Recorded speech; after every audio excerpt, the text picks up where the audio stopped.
الحمد لله وكفى وسلام على عباده الذين اصطفى أما بعد দূরের কাছের যেখান থেকে দেখছেন সকলকে আন্তরিক শুভেচ্ছা এবং মোবারকবাদ জানিয়ে আমি শুরু করছি। আজকে হলো 11 রবিউল আউয়াল, পবিত্র জুমাবার। সপ্তাহের মধ্যে যে সমস্ত দিনে সূর্য উদিত হয় সবচেয়ে উত্তম দিন হলো জুমাবার, জুমার দিন। এই জুমার দিন নবী করীম সাল্লাল্লাহু আলাইহি ওয়াসাল্লাম আমাদের জন্য কিছু স্পেশাল আমলের কথা বলেছেন, সুন্নাহ হিসাবে বিবেচিত। যেমন খুব ভোর উঠে ফজরের জামাতে শরীক হওয়া, ফজরের জামাত আদায় করা, নামাজের ঘরে মাসনুন দোয়াগুলো পড়া, দরুদ শরীফ পড়া এবং ইশরাকের নামাজ আদায় করা। এটা প্রত্যেক দিনের জন্য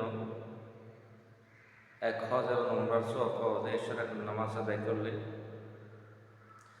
এরপর আমরা জুমাবার হিসেবে হাত পায়ে নখ কাটবো, মাথার চুল যদি প্রয়োজনে কাটবো, আন্ডার শেভ করবো, বগলের নিচে শেভ করবো, মোষ ছোট করে ফেলবো। হাত পায়ে নখ কেটে আমরা এগুলো দাফন করে ফেলবো, পতাকাটি ফেলে দিব না। এরপরে আমরা মিসওয়াক করব এবং গোসল করব জুমা হিসেবে। কাপড় চোপড় পরিষ্কার করে উত্তম কাপড় পরে আমরা সুগন্ধি ব্যবহার করে জুমার দিকে রওনা হব এবং কোরআন কারীমের একটি সূরা, সূরাতুল কাহাফ, সূরা কাহাফটা তেলাওয়াত করব। যারা জুমাবারে সূরা কাহাফ তেলাওয়াত করবে আল্লাহ তাআলা তাদের জন্য দুটি পুরস্কার পরোয়ানা রেখেছেন। একটা হলো আল্লাহ তাআলা গত সপ্তাহ থেকে আজকে জুমা পর্যন্ত যে সমস্ত মানুষ তার জন্য শত্রুতামি করে, দুশ্মনী করে, জাদু টোনা ইত্যাদি করে থাকে, সেগুলো থেকে আল্লাহ তাআলা তাকে হেফাজত করবেন আলহামদুলিল্লাহ। পরকালে কবর হাসর ফুলসেরাতে সূরা কাহাফ তাকে আলো হিসেবে সহায়তা করবে, আলো দেখাবে আলহামদুলিল্লাহ। এই জন্য আমরা সূরাতুল কাহাফ তেলাওয়াত করবো জুমার আগে হোক পর হোক। এবং জুমার নামাজের মধ্যে আমরা আগের কাতারে বসবো, খুতবা শুনবো মনোযোগ সহকারে।